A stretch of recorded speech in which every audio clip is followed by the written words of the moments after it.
What's going on, guys? Abrasius here. So for a long time we haven't had any list review from the tournaments, but autumn and winter are kind of a dead season. We've had the QTL in Italy, but it was played on the 204 rules, and to be honest, most of the lists looked very similar to the ETC lists. So I decided not to do the recap on that.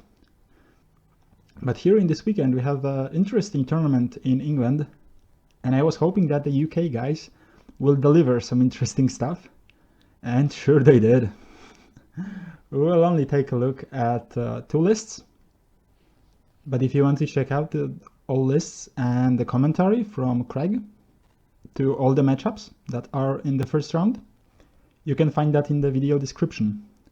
So without further ado, let's go to the first list. That was basically the inspiration for this video.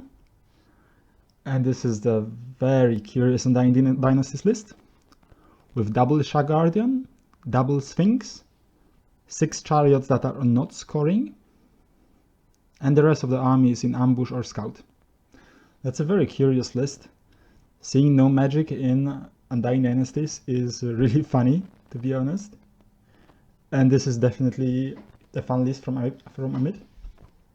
I have to say, while I don't support the concept of very skewed lists, this one looks really funny, and I would like to see it play. So definitely for the plus side, you have 4 monsters that can deal some serious damage, especially if they meet the infantry units. And with toughness 8, the unprepared opponent can be really caught off guard. The ambushing units allow you to push your opponent very hard.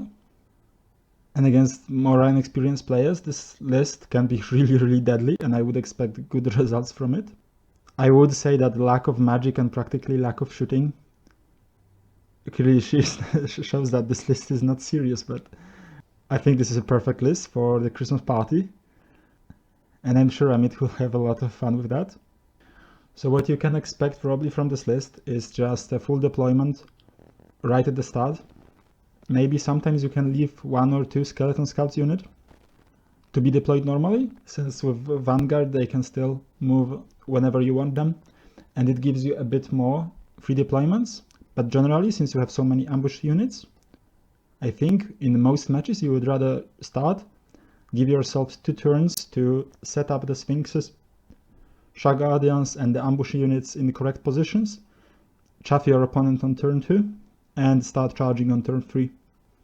So especially against the list that I will present you soon, I would expect deployment to look something like this.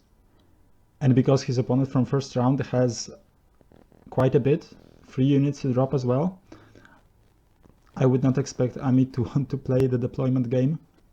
So against this list, I would expect that you want to wait for the ambushers to come out, and then you can start pushing forward.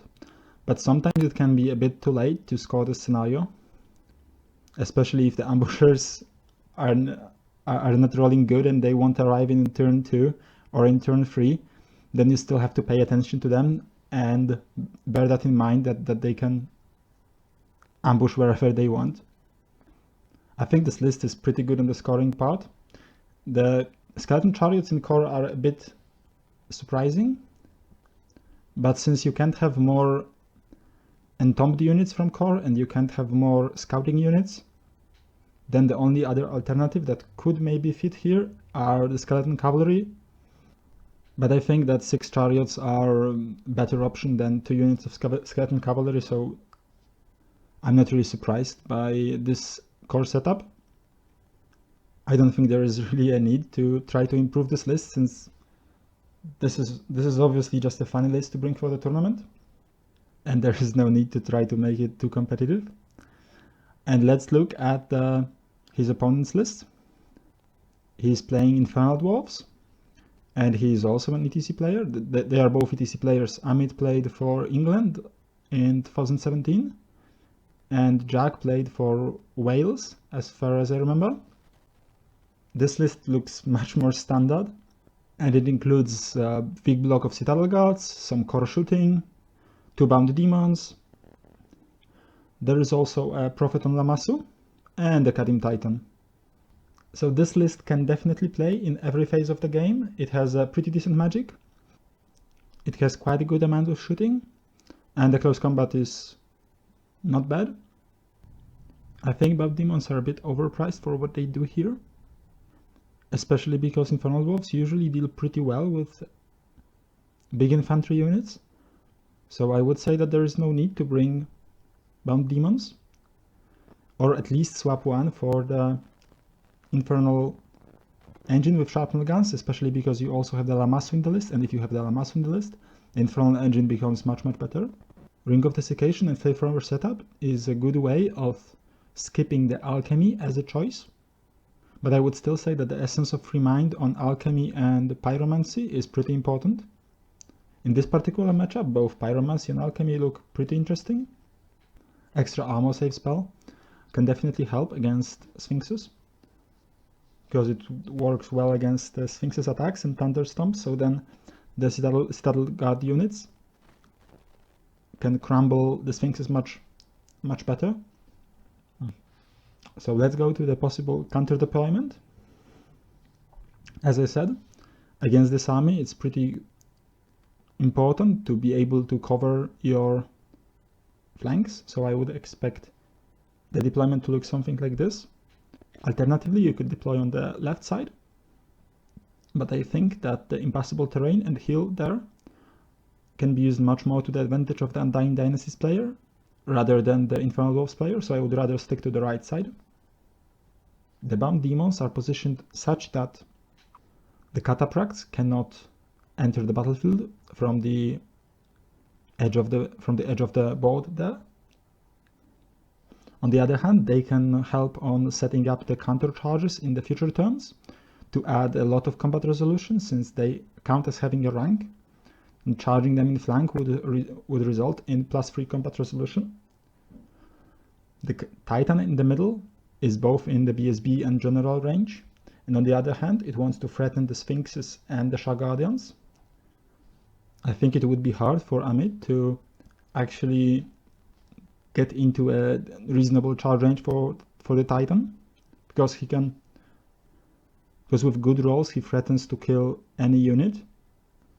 So this might be actually a good way of trying to force Amit to lose one of his redirectors very early. Lamassu doesn't seem that useful in that matchup, but it can help redirecting the snakes when they pop up, because Lamassu should be able to tank the snake and allow for the countercharge setup if needed, especially because you can chaff the snakes in such a way that no more than 2 will be able to connect. The important thing is not to allow the Goblin Riders to be killed easily by pot shots from the scouts and the chariots, but I think that with the good positioning on Katim Titan and the Hell Cannons and the Wolf Riders itself, it's quite possible. Here I would also like to point out that while all the units from Undying Dynasties would like to aim to the right